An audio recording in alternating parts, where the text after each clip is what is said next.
Okay, so welcome back after lunch. They've turned up the house lights, so apparently this is last call. You can, no, not really. We're not kicking you out of the bar. So welcome to a talk that I was originally told was going to be 30 minutes long, and now is suddenly 1 hour long. So we are going to have a conversation. My name is Katie Moussouris. I am the Chief Policy Officer for a company called HackerOne. I have been at this company since the beginning of June, and prior to that, I spent 7 years as a security strategist at Microsoft. Before that, I spent 7 years as a penetration tester among some of you who are part of my at-stake mafia family in this room. So, and once upon a time, I was a Linux developer. So, a lot of those experiences for me translate into empathy across being a bug hunter and being among the hunted and creating response programs for open source software and some of the biggest closed source software in the world. Last year I launched Microsoft's first ever bug bounty programs. Anybody heard of those? All right. Who's the guy who got $100,000? Is he in the room right now? Or is he still sleeping it off? I think he's sleeping it off. Okay. Well, James Forshaw, who is here at 44Con, was the very first recipient of the largest single bounty given by a major vendor, which was $100,000 US, and that was for a mitigation bypass technique against the latest software. It was not for a single bug, an individual bug. It was for a technique. So today I was going to actually talk to you guys about relationship advice, which, if you know me personally, this is hilarious, actually. Yeah. Okay, yes. Yeah, I'm divorced. That's why this is funny. But it's relationship advice between the hunters and the hunted, right? So between the bug hunters, how many bug hunters in the room? Okay. How many of you are feeling hunted? Okay. So in terms of where I skew the conversation of how we're going to spend our time today, I'm hoping that a lot of you will have questions. I might have some audience plants, never know. But I'm hoping that you guys have a lot of questions because really, I can talk about this subject for hours, which is probably why they felt okay about just suddenly doubling my talk time because they know I'll just keep talking. But I think that what we really need to have around this is a conversation about how you can make it work for you as a bug hunter and how organizations who are thinking about doing a bug bounty might be able to structure their programs so that it is mutually beneficial. So, first and foremost, how many of you are at organizations that host a bug bounty program of some kind? Okay, all right, a little bit. How many of you are thinking, or at organizations that are thinking about hosting a bug bounty? Okay, a lot more. So it took my former employer about 3 years and 3 years of my time to figure out how to structure a bug bounty program for them. There were bug bounty programs certainly were in existence for quite some time. A brief history of bug bounties. It was Netscape, back in the mid-90s, starting with $500. We didn't see a whole lot of new bug bounty activity under the sun from vendors themselves until about 2010. There were certainly third-party vulnerability brokers out there and whatnot, but pretty much the way that as a pen tester bug finder you would make money is ideally you would actually work for a consulting company and be a professional pen tester. Certainly you could always make money doing crime. Crime always, is an option. But most of us who have the skills to do that made a choice at a certain point and decided that actually we just want to do this legitimately and get paid for it. The industry has grown and matured and changed, and I think the 2010 was really the turning point. And so that was when other vendors like Google started offering bug bounties. And again, it was a pretty much straight up bounty program. These are the bugs that are in scope, and this is how much we're willing to pay for them, and go at it. When I created the ones for Microsoft, the considerations that I had to take into account was that there was a really broad product portfolio, right? Mixed hardware, software, services, deciding what was in scope and deciding what the right targets were. Oh, and over 800 supported products.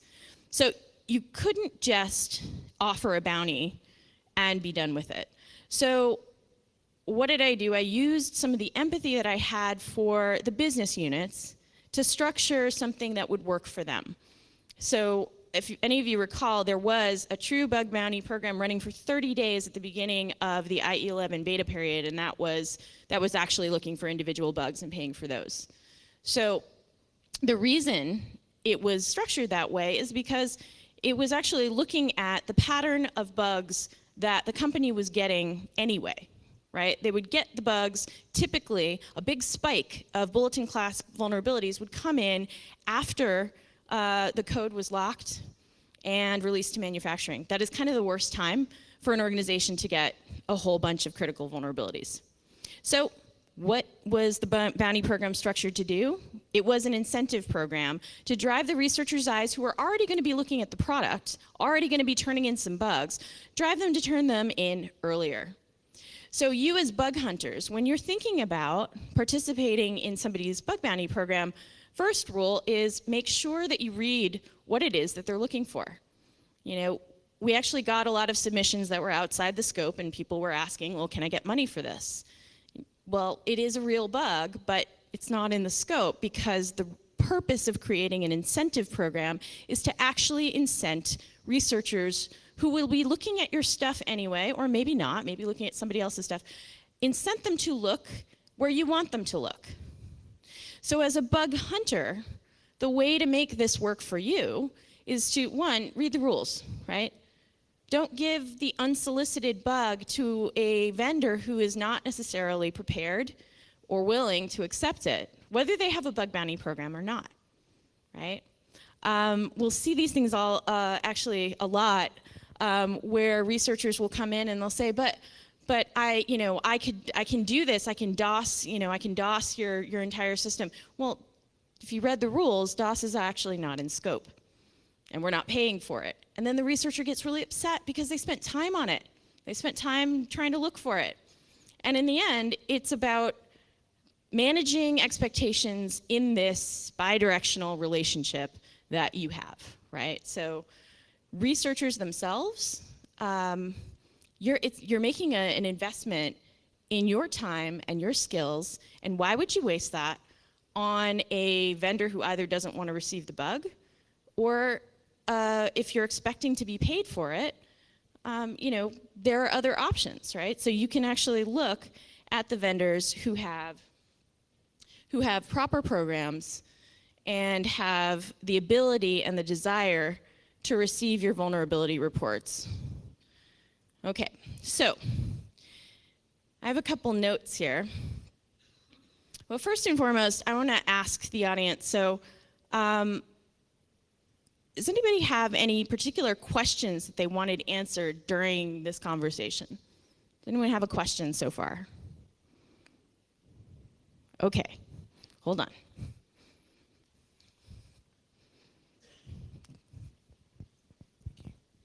I think there's a fundamental hurdle that companies have to jump over if they're going to start a bug bounty program.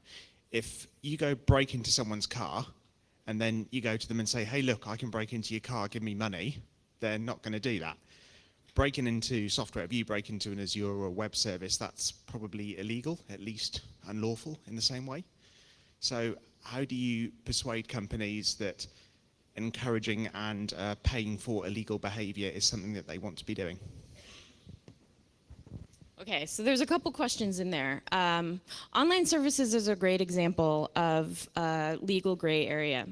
So back in 2007, Microsoft was actually the first major vendor to put just one line up on an FAQ around online services and said, if you privately disclose vulnerabilities to us and give us a chance to fix it, we will not pursue legal action against you. That was hugely significant. Other companies followed suit. So first things first, a company has to actually be willing to define what those rules are for what they consider to be acceptable behavior. So if you look at, if you go to hackerone.com/programs, there's a list of all the programs that my company supports. And when you go to their individual pages, you read their rules of engagement, right? And before you're hunting bugs for anybody, you should probably read what it looks like acceptable behavior to them. So the online services bit, a company has to decide what is important to them. Usually, the common threads that I've seen in companies is they say no DOS, don't deliberately try to degrade the service that is live and running, and two, do your best to not have a privacy violation. So if you think about it, they may feel free to incent the research community to look for bugs in their online services, but they've made a commitment to their users to try and protect their privacy. So they can't, on the one hand, say, go ahead and break privacy of our users and we'll pay you for it. So actually, a case like that came up last year. How many of you remember the Facebook case where somebody posted to Zuckerberg's page, right? You guys remember this? And they didn't pay him because he violated the rules. And a lot of people got mad about that, and there was a crowdsourced funding for paying this guy because Facebook wouldn't. But if you think it through, how could Facebook pay him? There are discretionary elements when you're running a bug bounty program where you can at your discretion decide to pay a little more or pay outside of the scope. That was one that the vendor really couldn't break their own rules about that and still continue on, with their program, because essentially that would be saying, yeah, it's okay to intentionally violate the privacy of our users. So the guy did get paid. I think he got crowdsourced a bounty of about 12 grand. So it worked out actually much better for him, in that one particular case. But I think your original question was, how do you convince a company to allow that kind of testing? Well, I think one of the things is there have been, a lot more organizations who recognize that this is being open to security researchers telling you about vulnerabilities is not only a good thing, it actually might save you and your customers a whole lot of headache. So I think there's been a tipping point, achieved in the last couple of years where more and more organizations are being convinced of this. How would you as a researcher convince them? Probably not directly. So let me take a step back. So two things that I had done in my career that taught me a lot about how vendors are prepared to receive vulnerability reports was starting two different vulnerability research programs. I started Microsoft Vulnerability Research and I started Symantec Vulnerability Research. And those two programs were designed for our own employees who found vulnerabilities in third-party products to be able to report them safely, to the organization in question. You wouldn't believe how many times, even wearing the cape of a giant megacorporation, if we came to a vendor who was sort of uninitiated in the dark arts, how many times they accused us of trying to sell them something, trying to extort them. Even we weren't asking for any money. This was just giant mega corporations vulnerability, finding program, just reporting a bug. What that taught me was that even if you are well represented and well shielded by your parent organization in reporting a vulnerability to a third party, if that third party is uninitiated in the art of vulnerability response and being gracious and accepting these gifts from you, you're going to have a bad time, and so are they. So the answer to that question is, as an individual, I would not waste your time trying to convince an organization that has not figured this out yet. There are a number of options. There are educational options you can point them to. There are ISO standards that I sacrificed years of my life in helping to make. That have been published this year. So there's an ISO standard on vulnerability disclosure that was published in February of this year, ISO 29147. And there is another one on internal vulnerability handling processes, and that's ISO 30111, also published this year. You can point a vendor who doesn't know what they're doing in terms of vuln response to those two ISO standards. A lot of vendors will just say, okay, you know what, if there's a standard on it, I should probably read it. And this probably means this is something I should pay attention to. We didn't have these tools as researchers before this year to educate some of those vendors. So I hope that did that answer all of your questions or only one of them? All right, okay. See, this is good. More questions, yes. Thank you. I know that you had significant, well, I guess it took a while at Microsoft to develop the bug bounty program, primarily because you had to make a business case for it. I'm just wondering, now that you've switched over to HackerOne, how difficult is it to show a business case to third-party companies that are kind of sitting on the fence and aren't quite sure whether or not it's right for them? Okay, that is a great question. So, you know, if we take it back to the relationship metaphor, it's much better when the parties are both willing and consenting, right? Let's just put it that way. Trying to unlock the vendor's desire to receive vulnerability reports, it can be a subtle seduction, you know. And you have to be convincing, but you have to actually be prepared to listen. So, coming from the hacker background, coming from the researcher background, of course, you're basically thinking security purist, right? You're thinking, this is a security vulnerability, you should fix it, maybe you should pay me, or maybe, you know, my company, if you're a pen test company, maybe my company will get work based on it. This is certainly, you know, before there were large bug bounty programs, this was certainly how security researchers would build their reputations, right? Get credited in 10-point Arial font in a Microsoft Bulletin. That was actually worth, that was a different kind of currency, right? That currency has been depreciated. Don't fall asleep in the back row. Stop it, I see you. You're not the only ones with jet lag. Anyway,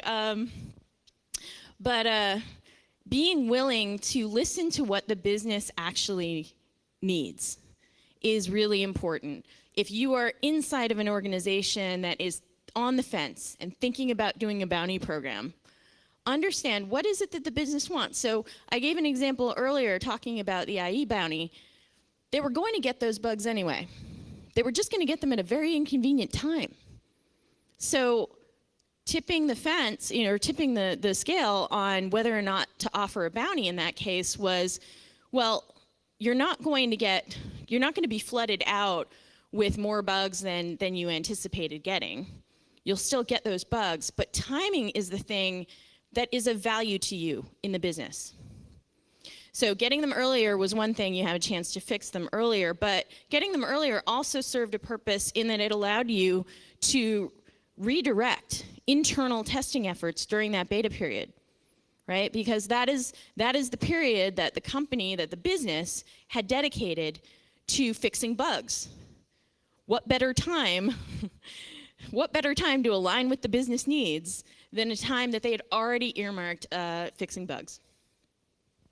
Okay, so yeah, the long-winded answer to your question is pretty much be prepared to listen to what the business needs. If you think of it in terms of security purism, you are going to be talking past the business owners. One thing to keep in mind, and I think I've tweeted this before, it's pretty short, it's, you know, hackers gonna hack, but vendors gonna vend, right? They need to make money. So if you think about it in terms of, am I aligning with what the actual business is supposed to be doing, which is building software to make money?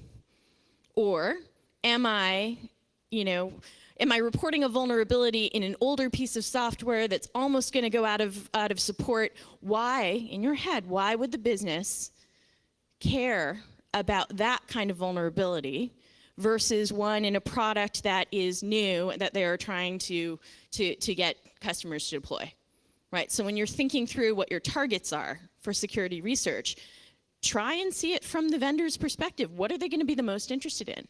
Now, switching gears, this is probably a good time to switch gears to talk about some of the factors that a vendor would need to think about in terms of structuring a bug bounty program. So I mentioned one example, which was going for bugs in beta at the beginning of the beta period. Why would that be useful? Well, one, to kind of shift that spike. It's traffic shaping, essentially. Shift that spike to a time that's very convenient for the vendor. But the other reason is that ideally, you have tried your best to code more secure software each time. So the latest version of your software, in theory, should have all of the toasty, caramely goodness of your security development lifecycle at its best, right? Ideally, you will have shaken out as many bugs as you can and not even delivered them in the product, even in beta. So essentially what a vendor might be trying to do is try to learn about new vulnerability types or classes or instances that their SDL missed. So it's not just about the bug, it's about what in their security development lifecycle can be improved upon. And ideally, it's happening in real time. When I used to work at my former employer, one of the ways to introduce a new security development lifecycle requirement was, you describe what the new requirement was, you describe what type of vulnerability it was designed to prevent, and then you would actually have to cite real cases that came in from the outside that would never have happened if you had that control in place. So ideally, when you're structuring a bounty program, you're thinking through some of these things like, do I have enough confidence in my security development lifecycle that I think where I can learn the most from the security community is in the latest versions of the software. But you might try something different. You might try something like, the latest version of the software we think is pretty good. We'll offer, a bounty there, but actually we also want to offer a bounty for the most deployed version of our software. So if you think about it, you might be thinking, well, you know what? My customers actually don't upgrade that often, or they're stuck on this one version that's 3 versions back because of other business dependencies. That means that's where most of my customers are exposed. So maybe, even though I've learned better and the newest version is the most secure, maybe I want to bounty that version as well.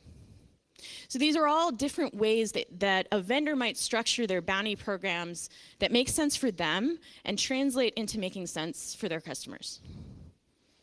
I want more questions. You got more questions? Ooh, whoa. Okay. Wait, who's first? All right, you. So you've talked about sort of the way that bug bounties can inform an SDLC. But what do you feel like the long run potential is for bug bounties, or like the role of bug bounties in the future is? Oh, such a good question. Okay, so something I used to say a lot is you can't pen test your way to secure software. The internal code name that I had for the bounty programs at my former employer was ad hoc pen testing. Because that's what a bug bounty is. You're basically, instead of hiring a pen test firm at a certain point, you are opening it up and saying, anybody who finds a bug, anybody over here. So where do I think bug bounties fit in, the balanced breakfast of software security? I think it belongs as part of a vulnerability response plan, because, even with the best security development lifecycle, humans write code, code's gonna have bugs, you're gonna miss something. And essentially having just the ability to receive vulnerability reports and process them, that's actually a pretty good win. Having a bounty program on top of that, that's a way for you to direct what you would like the researchers to look at. Another really important data point from past experience. We used to receive, sorry, it's an old habit, hard to break, 7 years. Anyway, used to receive bugs for all different versions of the browser. What do you think happened during that month that Microsoft was offering money for one version? Pretty much all of the other version reports dropped to 0. What did that mean? That meant that essentially the incentive was working. The researchers were like, wait, why? Okay, finally, Microsoft is offering money for bugs. Okay, we'll go look for the bugs they're actually offering money for. Worked great. So in terms of where does it fit, part of a response program that's at the end of ideally a proper software security development lifecycle, a way to feed back into the lifecycle, and as another form, an evolution of penetration testing. No, somebody else had a question over here. So, relatively simple question, but you must have seen a wide variety of quality in the reports of bugs from people submitting bugs. And obviously the amount of money you offer makes a difference to that, but is there anything else that you think makes a difference to the quality of the bug reporting from random people?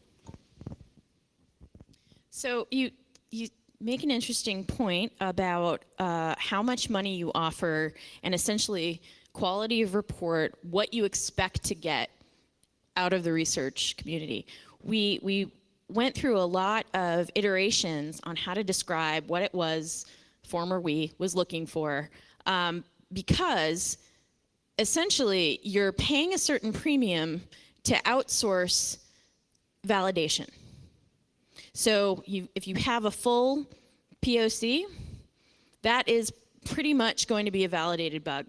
So the language that is used and the price that you set for something like that is going to be higher than, for example, saying, oh, I'll just take your fuzzer crashes, whatever.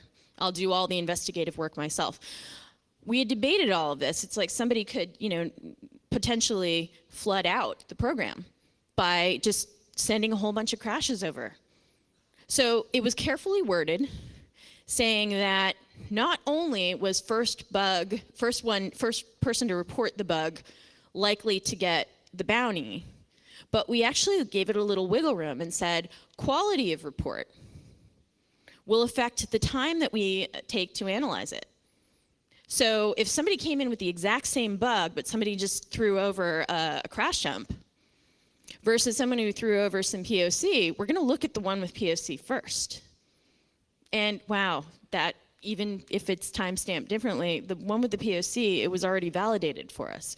So when you're thinking about what it's worth to you as a bug hunter, think about what is it that I might be trying to exploit? How hard is it to do the POC? Is it worth my time to do that much extra effort to get that much extra cash? You can do the cost-benefit analysis as a bug hunter yourself. When you are the hunted, you can do the cost-benefit analysis of how many people do I have to receive and analyze these vulnerability reports? How much do I want to structure, tiered payouts for additional work? It's different with web stuff. Web stuff, POC is pretty much the bug reporting itself is the POC. But when you talk about the, more of the memory corruption issues, that becomes very important. Okay, there was another, there was another one here before you. Okay. Hi, Katie. Somewhat related to Irwin's question. So how do you classify the payment per type of bugs and the severity of it? So you may have network stuff, you may have web stuff. So, does your ISO standard sort of cover that as a guideline? So the ISO standards do not cover paying for bugs, right? They also actually do not cover not suing the crap out of researchers. Mostly because international standards have to be compatible with international laws, and trying to keep track of what all the international laws are around hacking and finding bugs and stuff would have been complicated. What the standards do say are things like good idea to express gratitude. So yes, be nice and grateful. But pricing is a tricky thing, right? When I was mentioning the 2010 advent of more vendors offering bug bounties, what did we see? We saw January, a doubling of the going rate for bugs, because it had been $500 from Netscape and then Mozilla for a very, very long time. And suddenly it was a little over $1,337 by Google, right? So there was a price jump. And then there was another price jump in June of that year when it went up to $3,133.7, right? So there was another price jump. I think when it comes to setting the prices for vulnerabilities that you're looking for, think about it in terms of, am I basically doing the best I can secure coding wise, and I'm looking at certain vulnerability classes like cross-site scripting or whatever as, yes, I want to fix them when the public finds them. Yes, I want to pay out something, but it's fairly easy to find those bugs, relatively easy to find those bugs. The skills required are more broadly known by a larger set of people. So you begin to get into a little bit of the basic economics, supply and demand. There are many people who are capable of finding cross-site scripting bugs. So we'll see how the market plays out, but just things to keep in mind are, the easier something is to find, the less expensive it's really going to be on any market, whether we're talking white market or others. You had a question. Cool. Looking at the spectrum of researchers, right? Let's say there's 10% that are going to be black market. Black market's going to sell black. That's just what's going to happen. You've got 10% on the other end that white market, they're going to give their bugs away because they're goody two-shoes and that's what they're going to do, right? So you've got this 80% in the middle that lean one way or the other, but they're capable of doing both. Do you think if numbers could be published for the black market to actually show how much money you would get for that, because right now there's this mythical assumption every bug is $1 million bug, right? We know that's not true, but if you could publish those, do you think it would get more people going to the white? So my interpretation of your question is, if we published that those very, very large numbers that we hear reported in the media for, basically selling vulnerabilities to the highest bidder, if it's really not that 7-figure wet dream that we've all heard about, will more of the on-the-fence researchers just decide it's not worth their time and trouble? Is that the interpretation? I think, okay, don't raise your hands, or you can if you want. How many of you used to pirate music? Nobody's raising their hands, no. Okay, what happened when iTunes came about? Music piracy went down because there was a very easy and convenient way for people to legally purchase music. Basically, for people to do the right thing who just wanted to do the right thing. What I think in terms of more and more of these incentive programs becoming mainstream, more and more of these bounty programs becoming mainstream, is it's essentially the iTuneization of vulnerability hunting. It is making it not be this black and white choice for the researcher of saying, I can either make money or I can do the right thing. It's I can do the right thing and make a little money. It's not going to be as much. But I think most people, I think it's more, it's going to be more a factor of more and more of these programs becoming the norm and it just being the easy thing to do the right thing, and it's not complicated, as opposed to learning about these kind of pie in the sky numbers and wondering, well, how can I get my hands on that? Yeah. Okay, so coming back to what you just said, don't you think that by democratizing the price for the bug that people reports for the bugs, eventually it's going to go down when more reports coming in? So what do you mean by democratizing? Democratizing meaning that, for example, the more bug bounties there are, right? Probably the price for bugs may actually come down, So supply and demand, it might be. However, it's still not going to be the most cost-effective way for an organization to address or to find as many vulnerabilities as possible. What it really should be is organizations should be striving to make their bugs, instances of their bugs, rarer and rarer. So ideally, if this is working the way that it should towards more secure software, the vendors who are offering it are not doing it as a lazy skip a few internal testing steps and just outsource it. Ideally, and that would be huge numbers of bugs, easy to find, prices go down, right? Instead, ideally, they should be getting better and better, and those bugs should be rarer and rarer, and it might keep the prices relatively steady. We could go on and on about the economics here, but we are running out of time. One more question from you, and then I gotta take some other questions. It's okay. Okay. So I'm interested in how you sold this to Microsoft. Obviously, you've had experience in this before, and you've built a phenomenal business case. But you're talking to a bunch of suits who are interested in business and are probably not technical. What? No, they were. They were, okay. So what challenges did you have back from them, and how did you solve them? had to sit down for that one. Oh my gosh. So 3 years of my life. 3 years of my life. I think the biggest thing that I had to do to make that work was take about 5 steps back from my original idea of how I would convince them. So I thought that it was a data-driven decision, that I just show some data and I just do this, some charts and some graphs, and they will see the data and they will say, yes, the mathematics makes sense on this. Yes, we shall do this.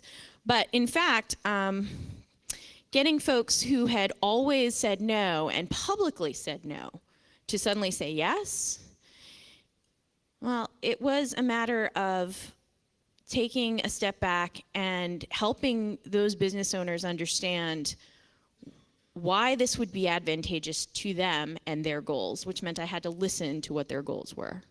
I would never have even looked at when the bugs were typically coming in for that product, because when I originally started, it was, okay, we should buy the bugs, and here's how we can structure the programs, and here's the kind of things, here are some of the, attack, basically some of the threat modeling of a bug bounty program that I'm going to do and everything.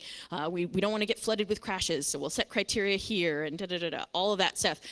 I was being very literal, whereas I had to actually take so many steps back to understand what's in it for them. They had been getting bugs for free for so long. So one of the factors was actually looking at the reporting trends of direct reporting to the vendor versus going through a white market broker like ZDI or iDefense. And the first year's data that I showed, I was a strategist, so it was my job to tell basically be Cassandra, doomed to know the future, and no one believes her, right? Scratching my own eyes out. But the data that I showed that over 90% of vulnerabilities were being reported directly to Microsoft for free. But I was postulating that actually this trend is going to change. And more of the vuln reports are going to go through the brokers. Why? Because people don't want to have to make a choice between doing the right thing and getting paid. So I predicted this, and they said, well, come back to us when it's happening. We don't believe you. So that's why it took 2 more years. I needed 2 more years of data. Long answer to that question, but hopefully that answered your question in that particular case. Above all, don't take it for granted that everybody is on that same mental journey that you are in terms of your logic and your graphs and your charts and your numbers. They need something that translates to what they actually want. I had done an improvisational speaking class, and they had us running around the room tracking each other, and you're not supposed to tell the person that you're tracking them, and you have to keep this other person between you, or you keep yourself between this other person. What that was actually trying to teach us is that everybody has their own goals, as we're milling around like molecules bouncing off of each other in a boiling pot, right?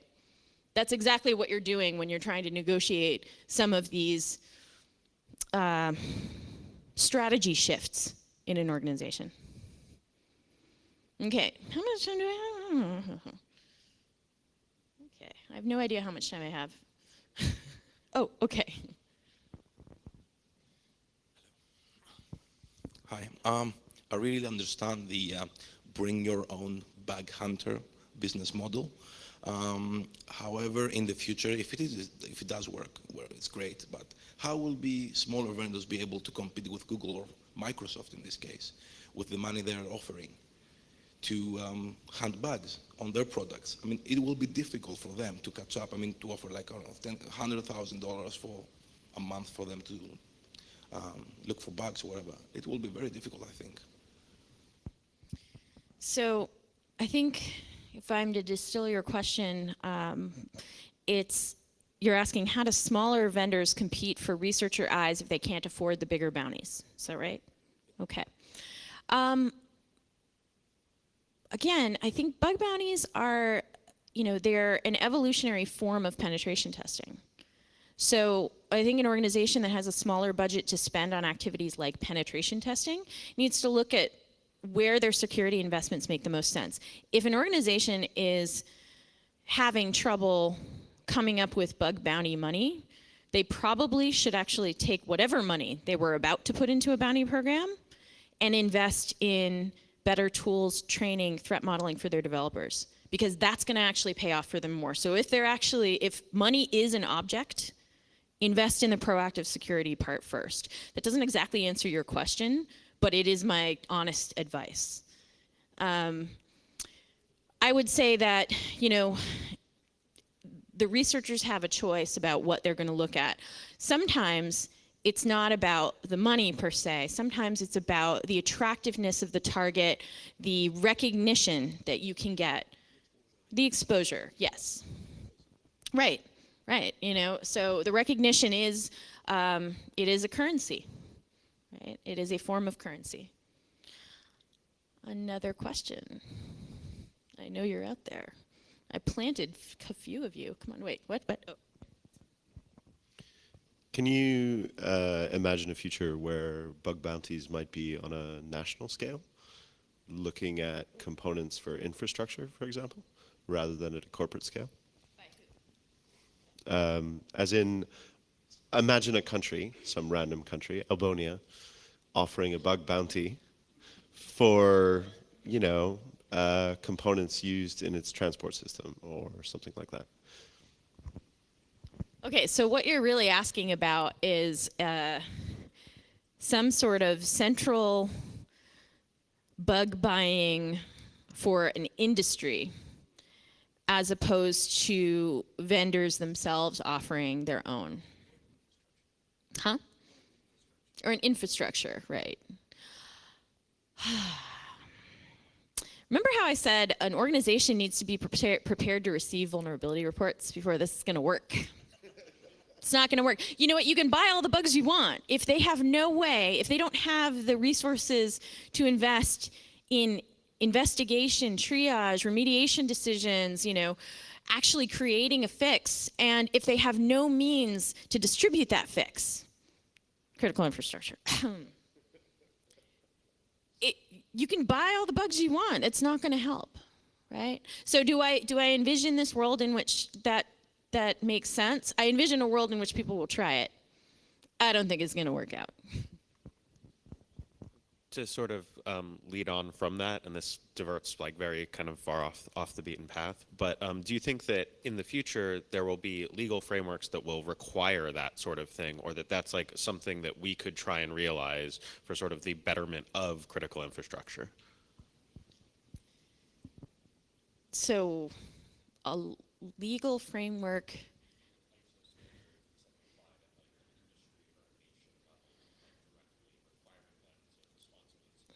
Oh, okay. So an ISO standard type of thing with requirements, or like you said, a PCI type of thing with fines if you don't do it.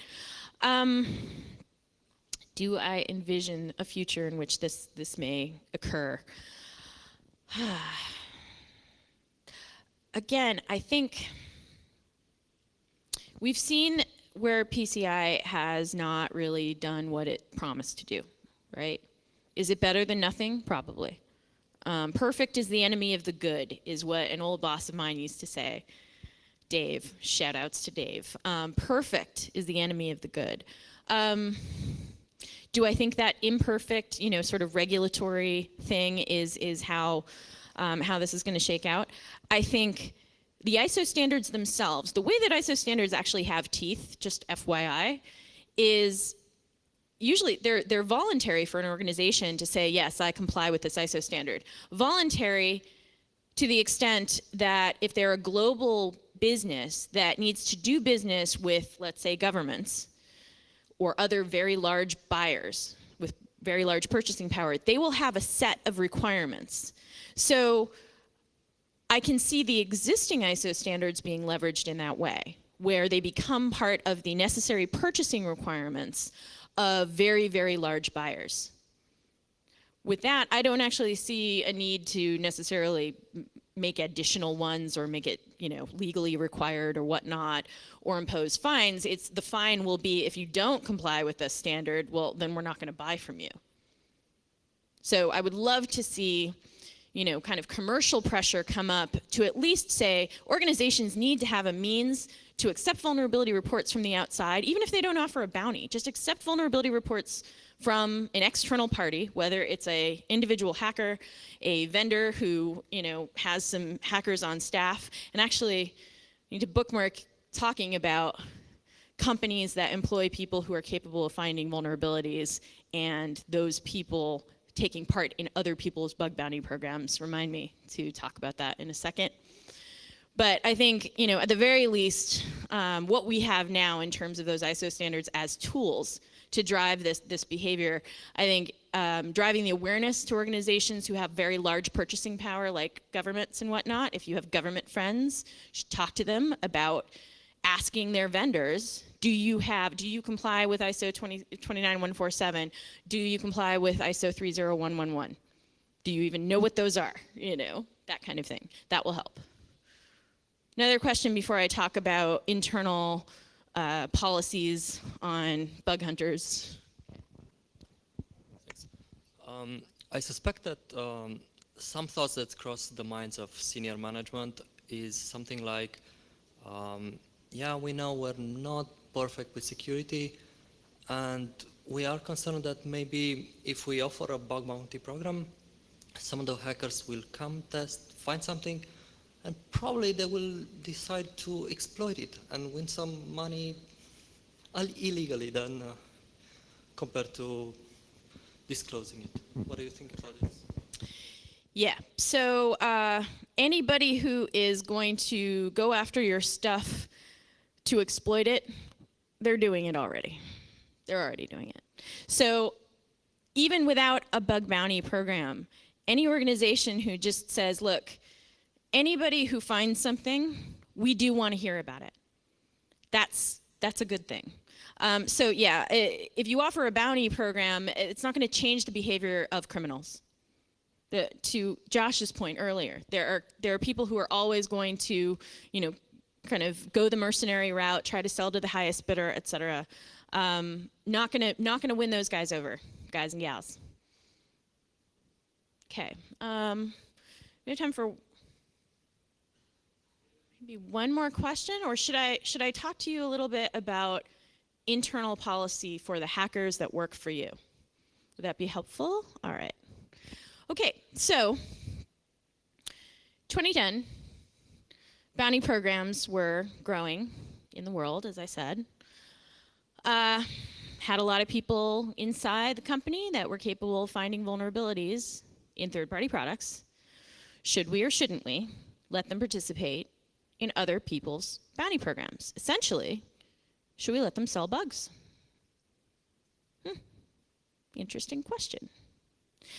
So I drafted something that became, you know, an actual corporate policy at my former employer that said, if you find a vulnerability in a third-party product and you feel like disclosing it, we have MSVR, which was Microsoft Vulnerability Research. Come check by us so we can make sure that first-party products, you know, are not also affected. It would be kind of bad form if you ODate us because out of somebody else's advisory in some other product, right? So we'd do that quick check. We'd coordinate if it was a multi-vendor issue, if it was actually affected us and others, you know, et cetera. We'd coordinate it for you. So you as the researcher could just get back to your job, do whatever you want. Coordination pain part would just be up to us. But then there was a clause in there that said, if you find the vulnerability on your own time, using your own equipment, using no proprietary tools, technology, or knowledge, then you may participate in a certain set of approved bounty programs. And they did have to check with us, right? Because there's a certain set of approved ones. Basically, we weren't saying, go ahead and sell to the highest bidder. No, right? But what we were saying was, yes, it is possible for you to participate in pwn-to-own and keep the money. It is possible for you to report a vulnerability in a third-party product if you followed these rules and get money from ZDI. It's possible for you to collect the bounty from Google, right? Why did we do this? Why did they let me do this? I ask that question of myself all the time. I just kept going. Because if you think about it, how many of you are parents? How many of you plan to be parents? How many of you have been born, right? Yes, all of you, yes. So how did it work if your parents said you're not allowed to do X under any circumstances, ever?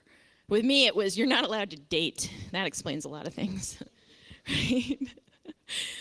They'll sneak out behind your back, right?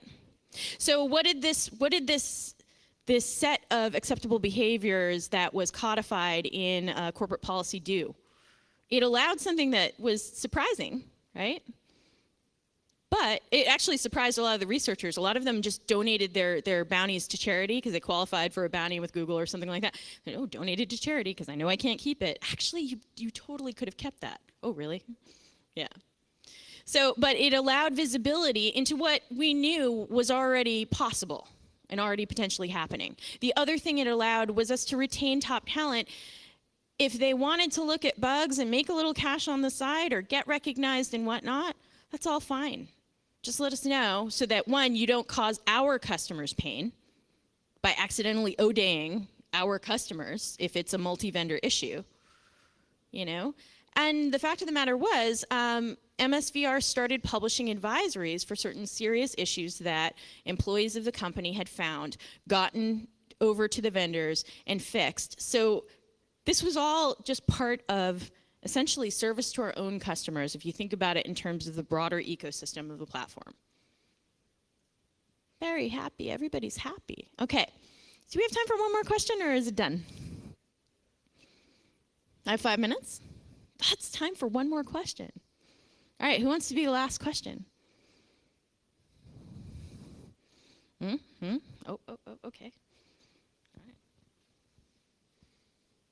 All right, you know what? I'll just come back here. So I'd like to ask, what do you think of Google Project Zero, and if you think other companies will follow? Google Project Zero. So that is where they are looking for vulnerabilities in a lot of third-party software, right? 2 vulnerability research programs that I've founded in my career: Symantec Vulnerability Research, Microsoft Vulnerability Research. These were designed to allow the employees of the company I worked for to find vulnerabilities in third-party products, to make the internet a safer place. So what do I think about Project Zero?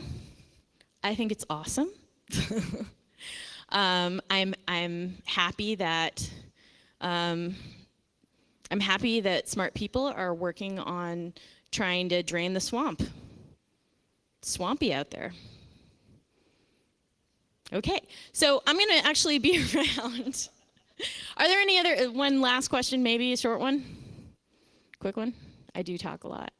You see, they knew I could talk for an entire hour about this. I could keep talking. Okay, one more. So after HackerOne takes over the world, what's next for you? Oh my gosh, Disneyland? I don't know. I've got a couple kids. No, I don't. I tend to stay at companies for a very long time, so I can't even imagine what's after this. But anyway, if you want to come find me after this, I will be around. Not leaving this country for another few days, so and hopefully eventually the jet lag will wear off. But if you have other questions, definitely don't hesitate to come ask. And thank you very much for your time and attention and your questions. Thanks.